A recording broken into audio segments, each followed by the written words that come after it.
Ok, d'accord.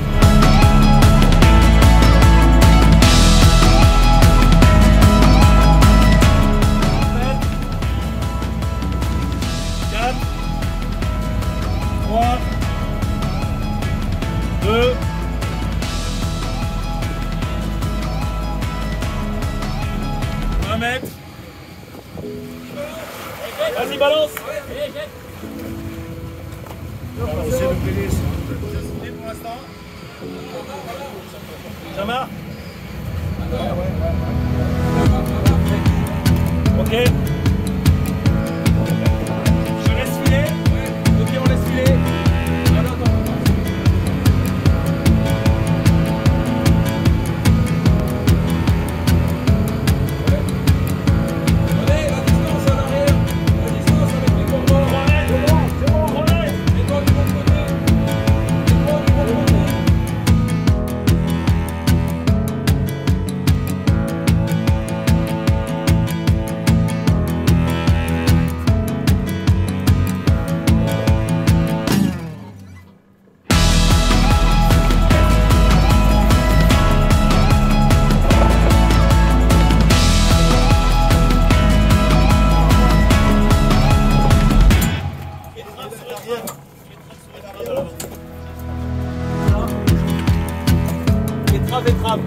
Étrave sur étrave.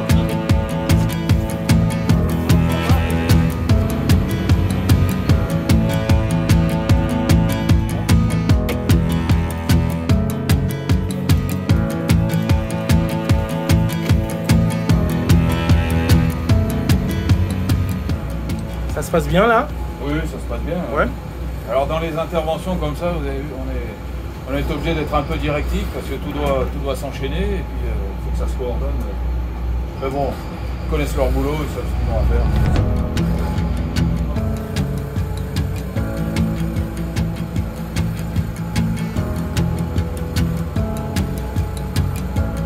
Rémi, tu restes sur le tribord requérant pour me donner le latéral, c'est surtout pas pour passer le bassin là, pour passer entre les deux digues parce qu'il va falloir passer bien au milieu.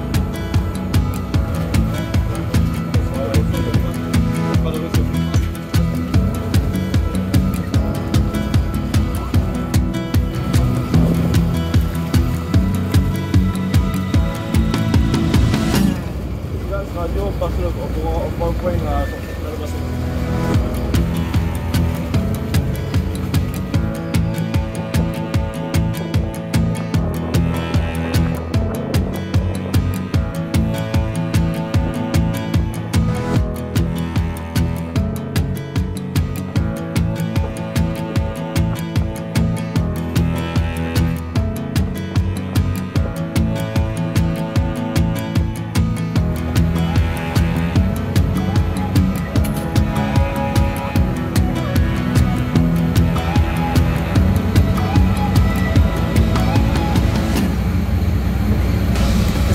Là. Donc là je reclarifie la remorque, c'est-à-dire que c'est la remorque qu'on va passer au bateau.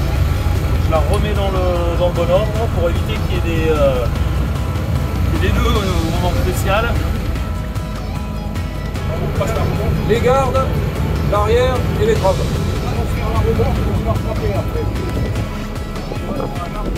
Oui, les gardes d'abord.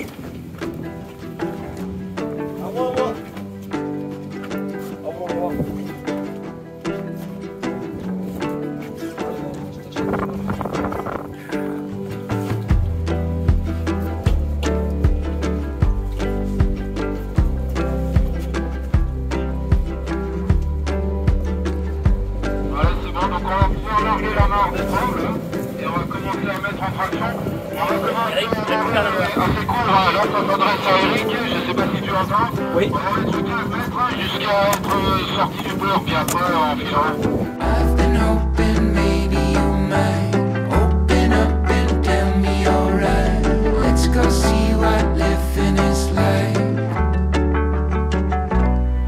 Traction.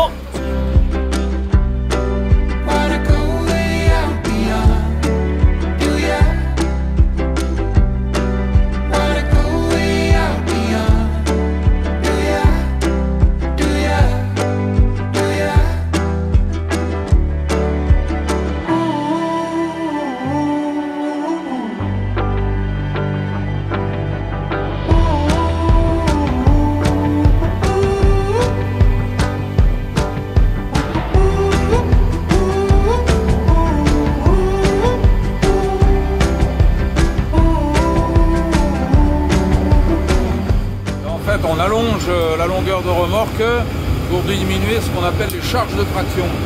Une traction constante ne cassera pas la remorque. Par contre, une charge de traction ponctuelle, elle peut soit nous l'abîmer, soit nous la faire casser. D'accord. Voilà. Super, merci. C'est la longueur qui joue un rôle d'amortisseur. Avec la flotte et tout, ouais. Voilà. Okay. Donc là, on est en situation de remorquage avec un équipier de pompe qui surveille le radio, moi la barre, et avec la marque de jour qu'ils ont mis, c'est une marque de capacité de manœuvre restreinte. Super. De façon à signaler réglementairement aux autres navires qu'on est moins manœuvrant que ceux qui sont manœuvrants. Voilà. Super. I've been hoping maybe we might find a little place that we like. On est sur 5 nœuds de route de fond. Pour nous, ça se passe bien. Là.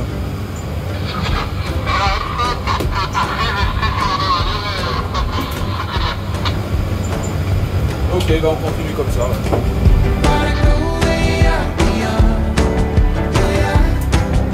vous lâchez, ouais. C'est agréable.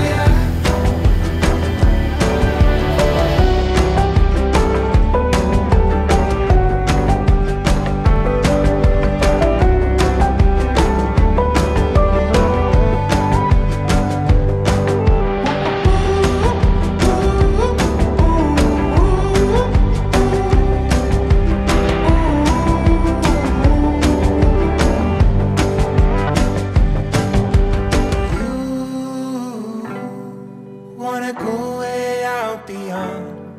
Do you wanna go way out beyond? Beyond. Wanna go way out beyond? Beyond. Beyond. Wanna go way out beyond?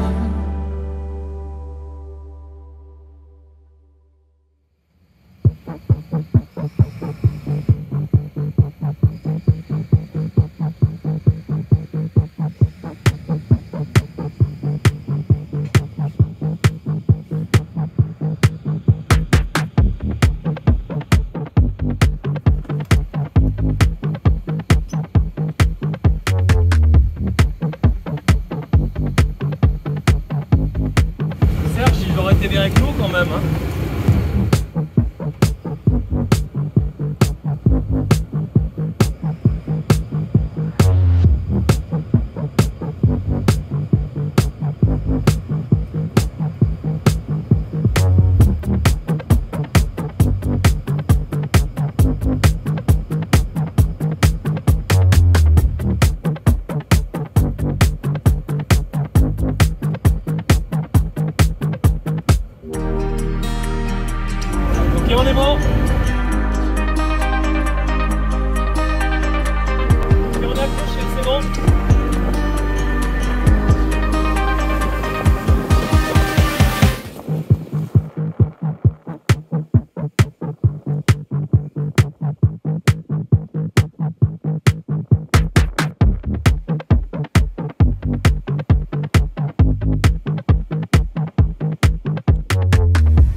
maître reste le maître.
C'est pas Laurent Gbagbo, hein. Il est né Bonjour. pas en Saône-et-Loire, en Haute-Loire. Fais attention, hein. Fais attention. Je suis responsable technique et logistique. Alors moi, c'est pas comme ça qu'on m'a présenté. Moi, on m'a dit, voici la mémoire vivante de la SNSM Acte. C'est un. Non, mais c'est ça qu'on m'a dit, moi. Ouais, ouais, bah oui, ça s'improvise pas. Ouais, c'est ça qu'on m'a dit. Donc, c'est possible. avec l'humilité qui siège aux grands hommes. Merci bien. Vous donnez tellement de votre personne au sein de la SNSM qu'il faut vraiment que les épouses soient partie prenante. C'est pas la peine. Hein. Ah ouais, d'ailleurs, j'allais la questionner, la dame, là. Hein, parce que on parle jamais des épouses. Un sacerdoce. Exact, c'est exactement ce que Comment vous avez dit? Un quoi? Un sacerdoce. Déjà, excusez-moi, je m'appelle Laurent. Ça tourne là? Oui, là, ça tourne, là. Et oui, non, mais vous êtes très bien, très photogénique et très bien. Avec le petit vent dans les cheveux, c'est parfait. Ah ouais, ça fait 1h30 que je fais le poireau. Mais 1h30. Le vent Alors, dans les cheveux, c'est normal. C'est quoi la vie de l'épouse de quelqu'un qui a... Ouais, bateau. Le résumé là. C'est-à-dire quand on veut quelque chose, quand on est l'épouse, il faut commencer toutes les phrases avec bateau. Là, ça passe. Excellent. Tu veux un resto? Bateau. Sérieux? Et ça marche? Non. Non.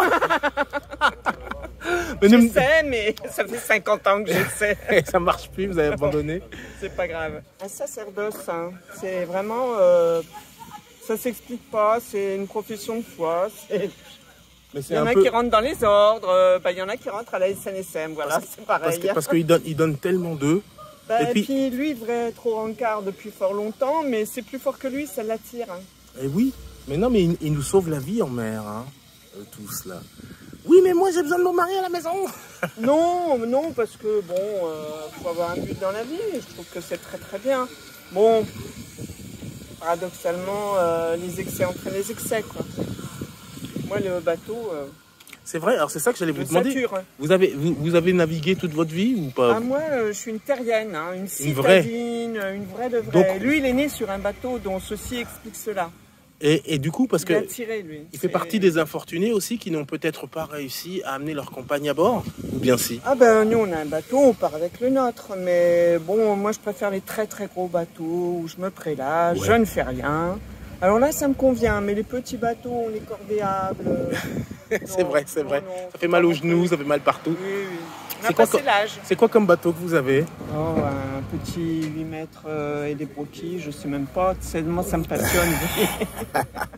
C'est super, c'est bien d'avoir... Mais bon, le milieu est très agréable, hein, tous ces jeunes qui arrivent, qui se font molester, qui se font bousculer parce qu'ils font pas bien... Ils ont du mérite, hein. Quoi qu'il en soit, ils ont autre chose à faire à cet âge-là. Hein. Il y a femmes et enfants, il y a le boulot. C'est ça qui est impressionnant, c'est que de dons de soi, d'énergie, de dons de soi, au-delà des autres responsabilités qu'ils ont. Les gens sont étonnés quand on en parle, on leur dit non, c'est du bénévolat, mais vraiment du vrai bénévolat. Parce qu'en France, il y a beaucoup de confusion dans les genres. On a tellement de gens qui se font payer même pour ne rien faire qu'effectivement, ça passe très mal. Et c'est jour et nuit. Voilà, il y a quelques jours, c'était à 0h29. En principe, on ne doit plus embarquer. Oui, mais il n'y avait pas assez de monde. Voilà. Et du coup, il a pris la voiture et il est parti. Il est parti. Mais Il n'a pas l'âge d'être retraité là. Ah si, bien sûr que si. Mais bon, quand il est réquisitionné, quand on l'appelle, il y va, voilà. Bien sûr, bien sûr. Et puis il attend que ça. Tout dire.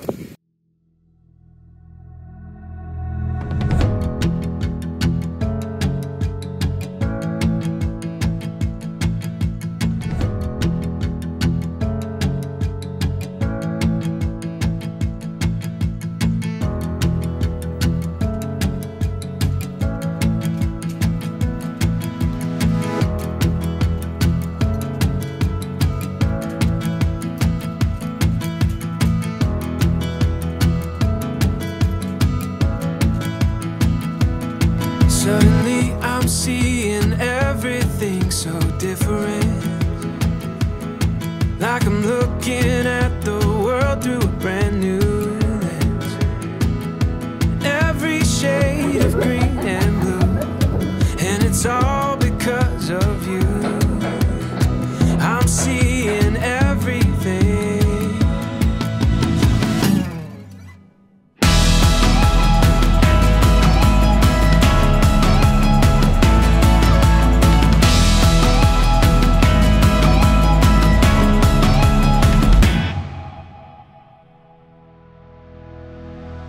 Donc là, vous virez les hublots. Salut, excuse-moi. Tu vas bien? Ça va impeccable. Vous les remplacez, c'est ça? C'est ça, on en remet des neufs. Ok, parce que ceux-là, ils avaient quoi? Ils étaient vieux, c'était faillancé, on voyait plus grand chose à travers. Et puis quitte à avoir fait la coque neuve, autant prendre des hublots neufs. On avait un problème d'étanchéité en plus sur certains. Donc, Et du coup, c'est des hublots que vous avez fait faire où? ici au chantier allemand. D'accord. Et c'est en quelle matière? C'est en plexiglas, altuglas. D'accord. Ok. Ils sont plats ou bien est-ce qu'ils ont une forme concave ou... Non, ils sont plats, après ils sont biseautés pour pouvoir épouser la forme complète. Bien sûr. Ils ont tout ce qu'il faut ici pour faire du sur-mesure. Ok, super. J'ai vu la peinture là, c'est magnifique. Vous êtes content? Ah ouais. Ah ouais. Satisfait? Satisfait. Le peintre viendra demain, il y a deux petites des petites qui va retouches. corriger. Voilà, deux petites retouches qui va corriger, mais ça y est. On est D'accord. reparti sur quelque chose de... Super. Voilà, on y redonne un peu l'éclat qu'elle avait quand elle était neuve. Parce que là, elle reprend l'eau quand? Alors elle va reprendre l'eau mercredi. Ah ouais, ok. Ouais. On ne sait pas encore si c'est le matin ou l'après-midi, mais on sera prêt. D'accord. Là, j'avais un peu de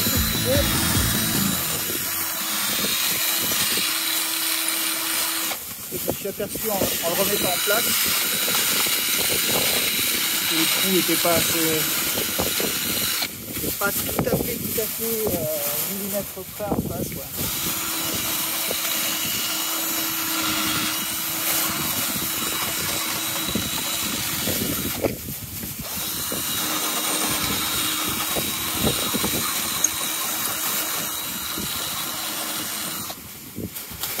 Et là, vous repassez le week-end dessus? Eh oui, comme tous les week-ends. Donc aujourd'hui... Comme des fois les soirs aussi. Ah ouais, les soirs aussi, mon Dieu. Plus on peut en faire, mieux c'est. Ah ouais? Eh oui. Ah, parce que là, vous êtes un peu pressé par le temps, là.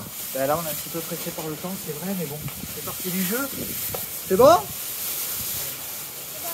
Attends, je récupère au fur et à mesure. Non. On crée des ventilations. Parfait. Et voilà. Je vais rejoindre les copains. C'est la première fois qu'on te découvre dans ton intérieur, là. Ouais, quel intérieur. Attention. Ici, elle est un peu toute nue à l'intérieur, tu vois. C'est vraiment les coulisses. On a démonté les vaigrages en lambris.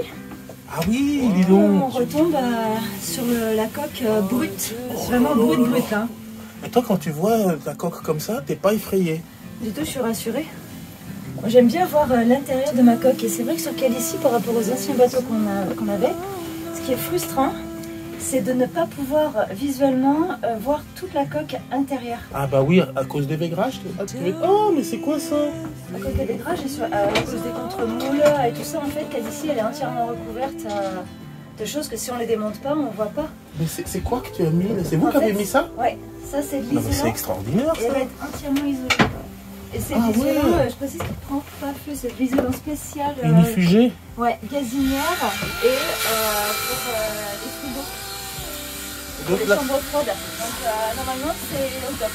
et ça, c'est pour votre confort de chaleur, température intérieure? Bah oui, mais c'est pour économiser du chauffage l'hiver et puis pour pas avoir trop chaud l'été en fait. Et vous avez mis ce matériau sur toute la... Ouais, On a là, au fur et à mesure là. qu'on démonte les choses en fait. Voilà. On remet. Vous démontez tout le végrage, là, des trucs comme ça, vous démontez? Les meubles on les démonte pas. Ah d'accord, vous passez autour des meubles. Ouais, il fait partie de la on structure va du pas les bateau. démonter, ça sert à rien. Puis le meuble par lui-même, il fait isolation. on va dire.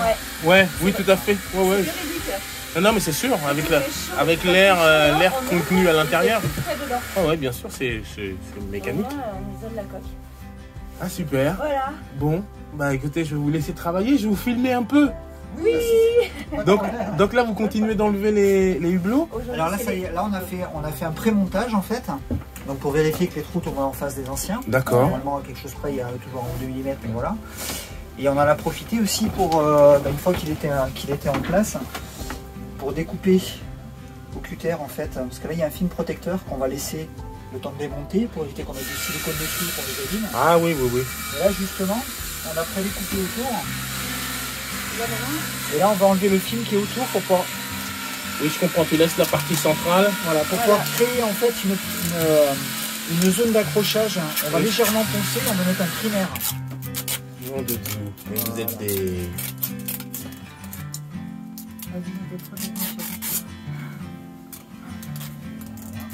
On voit la couleur du hublot tel qu'il sera définitivement. Et la teinte, c'est vous qui l'avez choisi? Oui, alors on avait le choix entre du translucide, c'est-à-dire en fait complètement transparent, Oui. ou teinté fumé un peu marron, comme ça Ouais. se faisait beaucoup dans les années 80-90. Ou là, teinté gris, en fait, c'est on verra pas trop parce qu'il reste encore le film derrière, hein, mais tu les verras une fois montés. On les a pris teinté gris, en fait, fumé, c'est ce qu'ils mettent maintenant sur le nouveau bateau. Voilà. Ça va y donner un petit coup de moderne, en fait, sur la coque. Et alors là, je vois un hublot que vous n'avez pas changé. Je voudrais montrer à la caméra, essayer Voilà. de montrer un peu les faïençage. le faïençage dont tu parlais tout à l'heure, mais je crois que Tout à fait. ça rend à peu près. Et donc c'est pour ça que vous avez changé les hublots? C'est pour ça qu'on a changé les hublots, plus certains qui étaient fissurés au niveau des fixations de vis et qui avaient créé petit à petit des infiltrations d'eau en fait. D'accord, Voilà. ok. Ceux-là on les changera, mais il n'y a pas d'urgence à le faire au chantier, on va dire. On pourra le faire après puisqu'ils sont sur le pont en fait. Oui, oui. Donc ils sont accessibles. Alors que ceux-là, comme ils sont au niveau de la coque, travailler à bord d'une annexe ou voilà, au milieu de l'eau, c'est pas. Ah bah voilà, tu nous en as ramené. Ah, Voilà. super. C'est un ancien hublot. Ça, c'est un ancien hublot. Voilà. Donc avec ses fissures et son faïençage en fait. Ouais, là on voit bien, on voit bien. Oh là là, d'accord. Et C'était donc là vraiment, c'est reparti pour 20 ans là. Ah oui, 20-30 ans, hein, si on y fait attention. Ouais, c'est ça, c'est ça. Super. Ok. Allez, je vous laisse travailler, je vous filme. Comme ça, Oh là là. il y aura des preuves pour la descendance. Ça, c'est bien. Pour l'héritage. Ah, magnifique. Quelle ici, dis donc, tu es très belle. C'est la première fois que j'ai... Non, mais on oublie, c'est le chantier. Je sais que c'est compliqué, Ça là. ressemble pas du tout à ce qu'elle est normalement en fait. Hein. Non, mais on se rend un petit peu compte de l'espace qu'il y a à l'intérieur. Là, c'est juste un joli bazar. C'est un magnifique bateau. 2 cabines arrière, une cabine avant. Ouais. 2 toilettes. Deux salles de bain. 2 salles de bain, pardon. C'est une 4 cabines au départ. D'accord. Ah oui, Et puis c'est là... ce qu'on voulait, on voulait un 4 cabines avec la cabine avant en fait, fusionner les deux pour en faire une Ah, je grande. peux aller voir ce que ça donne? Tu veux nous montrer? Non? J'y vais. Voilà. Alors là, tu verras pas grand-chose. Non. Tu verras le volume, mais c'est tout. Hein. Oui, c'est juste pour qu'on se rende compte au moins du... Ah ouais. Ah oui, c'est grand. Ah ouais, là, il y a de la place. Et là du coup tu peux voir aussi. Parce Ce que qu'il y a normalement, sous le donc, elle est divisée Ici, il y a une à ce niveau-là. cloison, normalement. Et ça fait une demi-cabine comme ça. Voilà, c'est la cette même largeur-là. taille que les cabines arrière en fait. D'accord. Ça fait comme deux Et elle cabines. était... La cloison était déjà enlevée? Ouais, quand on l'a acheté, nous on voulait un Oceanus 430 justement parce qu'il y avait cette possibilité-là. Et au final, quand on l'a acheté, l'ancien propriétaire l'avait déjà fait. D'accord, Ouais. super. Magnifique. Et ça, c'est quoi? C'est Et ça, c'est les cuves à eau qui sont du coup à l'avant, chacune d'un côté, sous notre matelas, sous notre lit. Et vous les avez... Oui, en fait, elles fuyaient parce qu'elles ont 36 ans aussi. Là, il y avait un joint et le joint avait séché. Et avec le ballon, en fait, l'eau arrivait à sortir par là et se retrouver ici. Et au départ, on ne savait pas d'où venait cette eau. Ah, et ça venait de... Voilà, en fait, ça venait de la cuve. Donc là, on a... Ça avait tout recolmaté. En fait, refibré le capot avec... voilà, c'est bien. Oh là là. On a fait une deuxième trappe parce qu'elle est en fait... elle est sectionnée en deux. Oui, pour éviter qu'il y ait... Voilà, pour le ballon. On n'avait pas accès au fond là-bas. Et du coup, on l'a poncé et on va la repeindre à l'intérieur. D'accord. À l'intérieur? Vous allez repeindre l'intérieur de la cuve? Oui, parce qu'en fait, je sais pas si tu peux voir, mais ici, là, à l'intérieur, c'est du gel coat. Donc, c'est la même matière que ce qu'il y a sur le bateau. Ouais. Voilà, et là, on le voit, le trou. Le gel coat a pété, en fait. Ah ouais, donc vous êtes obligé de Donc remastiquer. là, on va remastiquer pour rendre étanche parce que là, on est sur la fibre. Et là, elle est fissurée aussi au fond. Elle est fissurée, et du coup, alors, elle est fissurée que en superficie, c'est que le gel coat qui est fissuré. La fibre, par exemple, elle est pas Comment? fissurée. Excuse-moi, j'ai pas entendu, tu disais, C'est elle est fissurée. Qu'en superficie, en fait, qu'en surface, il n'y a que la partie blanche, Ah, le d'accord. revêtement intérieur qui est fissuré. Ok. Mais il est fissuré, c'est-à-dire Ouais. que ça va vraiment jusqu'à la fibre, c'est pas que faillancé. Donc du D'accord. coup, on va la re-rendre étanche à l'intérieur. Mais c'est Pour compliqué, que de ça. nouveau, Non? bah, non, ce qui est compliqué, c'est l'accessibilité dans ces cuves-là, en fait. Ouais, c'est ça. Et comme elle est fissurée sur toute sa longueur, c'est pour ça qu'il a fallu faire un deuxième accès derrière. Pour hein, avoir accès, celui-ci, pour avoir accès, ouais, pour ouais. avoir accès à l'autre côté de la fissure qui est Ok. derrière. Ah, elle fait le toute la cloisonnement. longueur. Ouais, Ok, elle fait toute ok. la longueur, ouais. Et en fait, Oh là là. ça Mais va- vous avez pas pu voir la fissure qu'il y avait de l'autre côté avant de faire le deuxième trou. Bah, quand on regarde de ce côté-ci, on voit bien que la Tu vois fissure, qu'elle elle se court, en fait. prolonge en Ok. dessous du cloisonnement. Ok, Donc ok. on se doutait qu'elle allait de l'autre côté, mais nous, on ne pouvait pas la voir ni y accéder.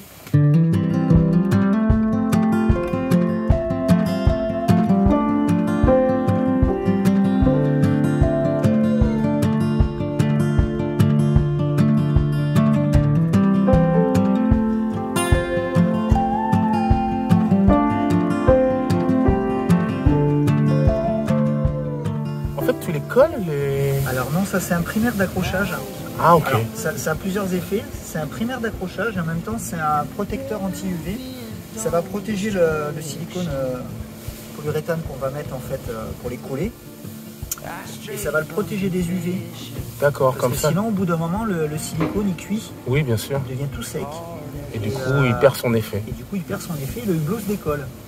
Voilà. Donc ça à la fois ça protège des UV et en même temps ça crée une adhérence sur le plexi de manière à ce que le silicone il colle bien, quoi, il se décolle pas. Ok. I was running on empty, on the wrong side of the road.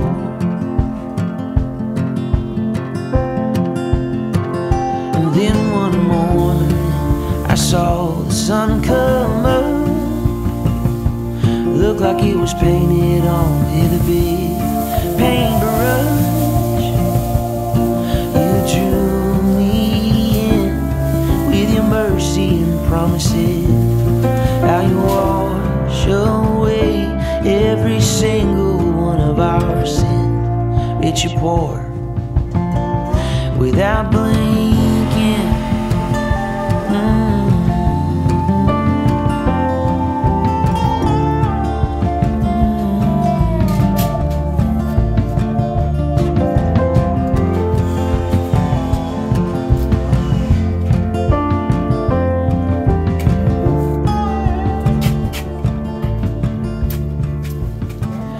Ici, ce trait, on dirait qu'il est un peu trop vers le bas. Non, je vais jusqu'à celui-là en Là, argent. je suis à 13,5 et là, je suis à 13,5 aussi. Voilà. Peut-être que je vais voir. Là, je vais voir. Ah, mais c'est parce qu'il y a une cassure. Ah non. Tu vois? Oh, mais il va sans problème en fait. Ah, mais tu vois. And the cards I was dealt weren't all that bad, but the way I said I felt, just feeling sorry for myself. And then one morning I saw the sun come up,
Moi, c'est travailler là, bosniaque, serbe, croate. Alors plus sérieusement, on est à nouveau à la zone technique. On est avec Bruno à la zone technique qui est en train d'intervenir sur Zimzala, le bateau d'Olivier, grand compétiteur de la place du Cap d'Agde. Et alors il est en train de faire ce qu'on appelle du covering. C'est une technique de... Tu peux nous expliquer un peu en quoi ça consiste?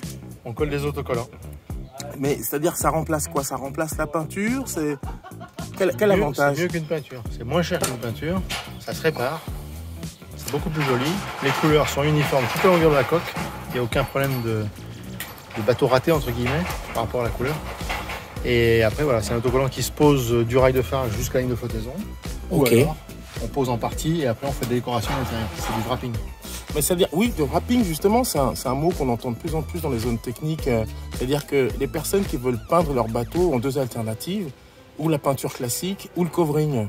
Et qu'est-ce que tu conseilles, toi, pour quelqu'un qui aurait envie de redesigner son bateau? Un covering avec la SARL Axiom Covering. Donc vous êtes situé où? On est sur le Cap d'Agde. D'accord, sur la zone technique. Et on agit sur tout le bassin méditerranéen. D'accord. Aussi là-dessus. Ok. Il y a trois possibilités. Les bateaux neufs, le covering les protège. Ça évite que la coque s'abîme. Ça protège mécaniquement et ça protège au niveau des UV, soleil et lune. Et ensuite, on a des coloris qui sont absolument terribles et ultra modernes. C'est ça, c'est-à-dire que les peintures ne peuvent pas faire. Voilà, c'est ça. C'est d'un côté, au niveau de la protection de la coque, ça offre quasiment autant, si ce n'est plus d'avantages que la peinture, mais en plus, on va plus loin artistiquement. C'est absolument. On a des peintures comme celle-ci. Là, ça, c'est une peinture unie, brillante.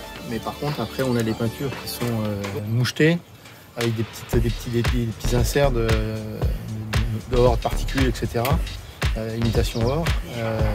Et ensuite, on a des peintures, des imitations en peinture satinée et peinture mat. D'accord. Pour faire des effets justement de matière, de texture. Et alors, au niveau du budget, il y a beaucoup d'articles qui sont actuellement rédigés sur le wrapping. Et au niveau des budgets, on est dans des tarifs comparables. Qu'est-ce que tu peux nous en dire? Mais nettement, mais vraiment nettement moins cher qu'une peinture. À quoi c'est moins cher? À quoi c'est dû? La mise en œuvre est moins compliquée.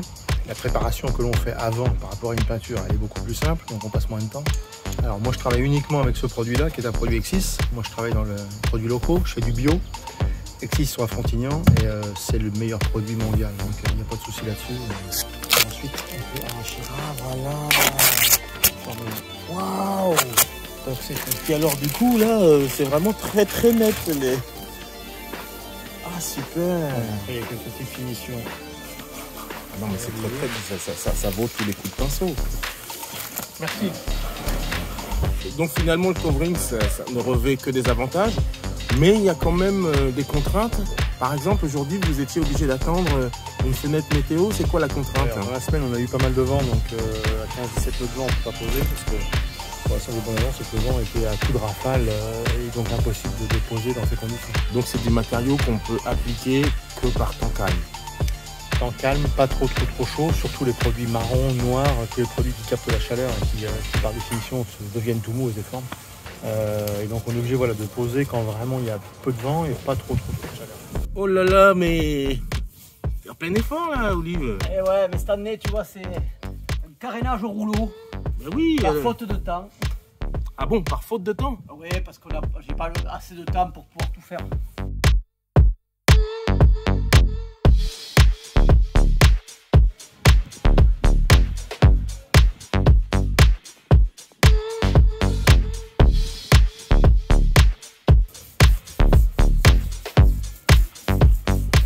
Ouais, Olive, tu disais que le rouleau était moins efficace que le pistolet. Que le pistolet. Bon, aujourd'hui encore, on a de bonnes températures, donc la peinture tire bien. Mais après, tu as un meilleur rendu pour la glisse avec le pistolet. D'accord.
vais passer sur Facebook.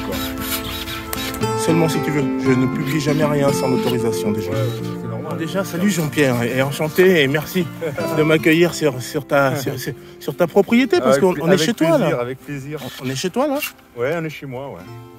D'accord. Alors moi je fais pas mon vin, le raisin je l'amène en cave coopérative. D'accord. La différence c'est que bon, je le vinifie pas, c'est pas moi qui le fais, c'est la cave qui commercialise.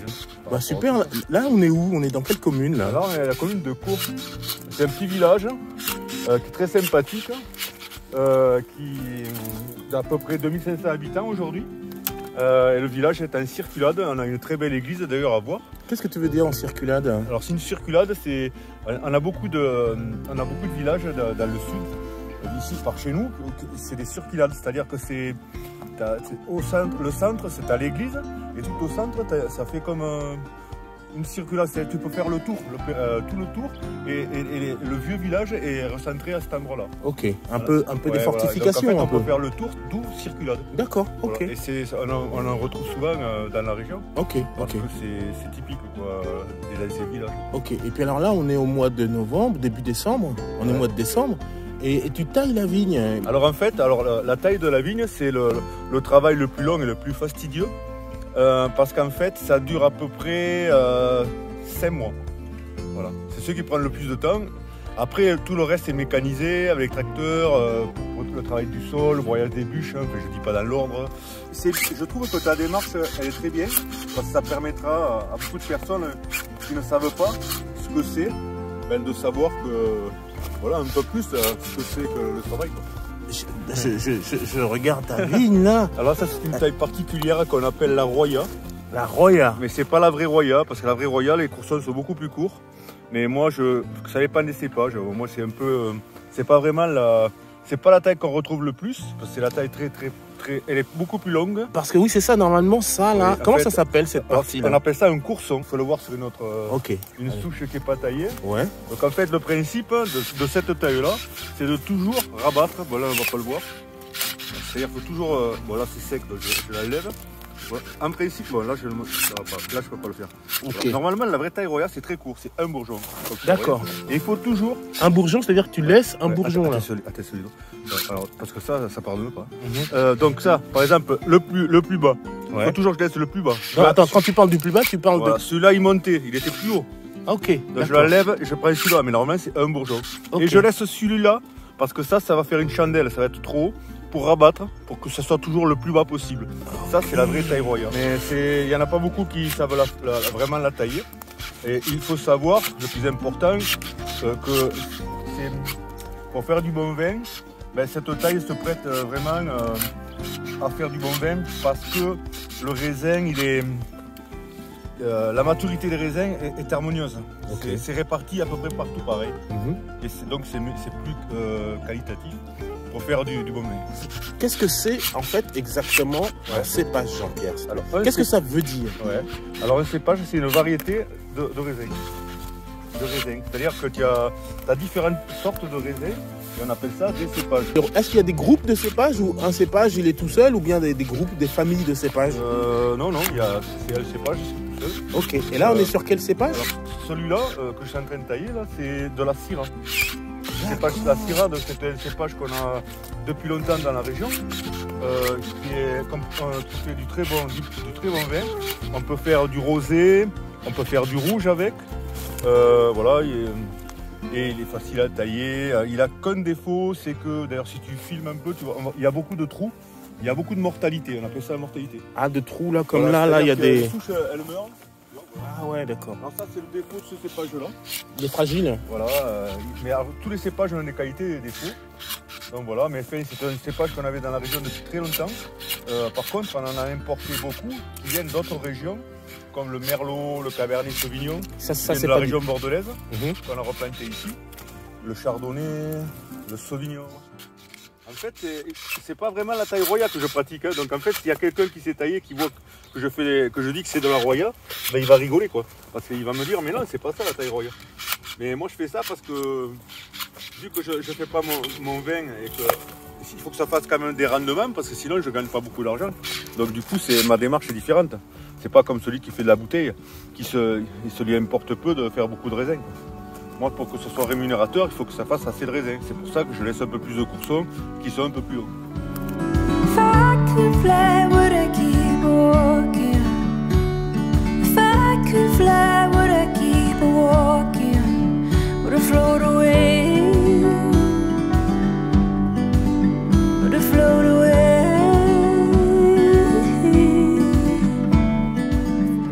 Je voulais te poser une question. Quand tu commences, tu dis que ça dure 5 mois. Mais donc quand tu commences une parcelle et que tu finis la dernière, la première que tu as attaquée, elle n'est pas dans le même état d'évolution que la dernière que tu prends. Oui. Est-ce que ça change quelque chose? Ben, ça change par rapport au risque de gel, par exemple. Plus on taille tôt, plus la végétation démarre. Donc en fait, normalement, quand on taille une vigne, on taille d'abord des endroits qui sont moins gélifs que d'autres. Par exemple, les bas-fonds, c'est-à-dire comme la plaine Pézenas, tout ça, ben, souvent, ils le font beaucoup plus tard. D'accord. Parce que le piège, c'est comme c'était il y a 2 ans. On a été gelé. Ça a bourgeonné et là, ça a été la cata. Ah oui. Moi, j'étais gelé à 50%. Oh. Donc après, bon, il y a eu quand même l'État qui nous a donné des aides. C'est vrai, ils ont été corrects? Ouais, ça a été, heureusement. En fait, le vin dans la région, dans l'arrière-pays à Gatois, c'est un patrimoine. Et oui, exactement. Et c'est un patrimoine que je trouve un peu éloigné des citadins, du Cap d'Agde et du bord du front de mer. Alors, c'est éloigné, mais pas pour ce qui est de déguster le vin, par contre. Là, ils sont très proches. Parce que le vin, c'est l'une des meilleures boissons. Je dis pas ça parce que je suis vigneron. Non, mais Agde, c'est la cité du vin. Hein? Non, c'était plutôt Béziers à l'époque. Oui, mais Agde aussi, parce qu'il y a tellement d'anciennes caves C'était pas les meilleurs vins sur elle. Non, je parle pas forcément des productions de vin, mais je parle du transport et de la commercialisation du vin. Bien sûr, le canal du Midi, la bouchure de l'Hérault, bien sûr. Voilà. Oui, bien sûr. Donc c'est pour ça. Mais la preuve, les Fèbes, les Grecs, déjà à l'époque, il y avait un réseau commercial et c'était le vin aussi.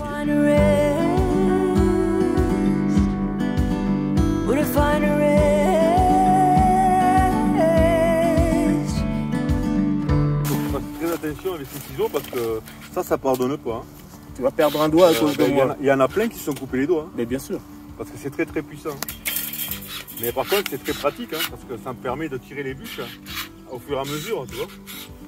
Ça va les casser. Ça c'est la machine à vendanger. Ça arrive. Hein. Ouais.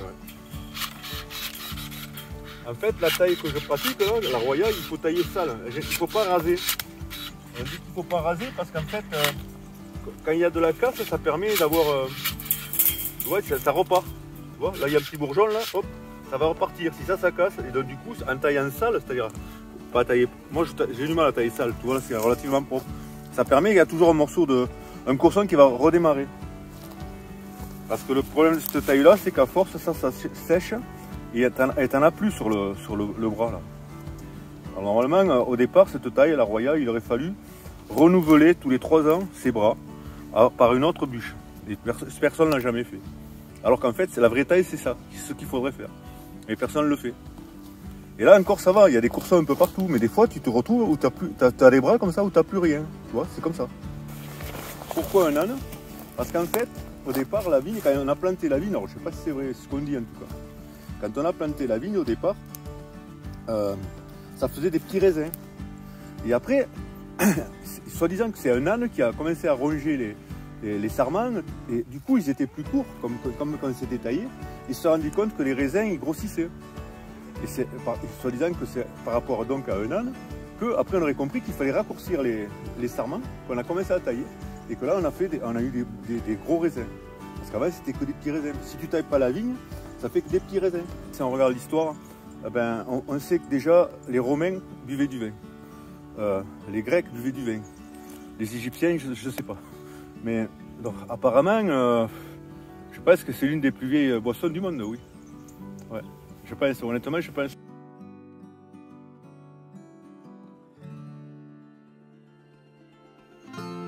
Après, tu pourras revenir quand je ferai une autre taille pour te montrer un autre mode de taille. Parce que là, on est sur de la Roya, enfin pas de la vraie Roya, mais voilà. Donc tu pourras revenir à ce moment-là.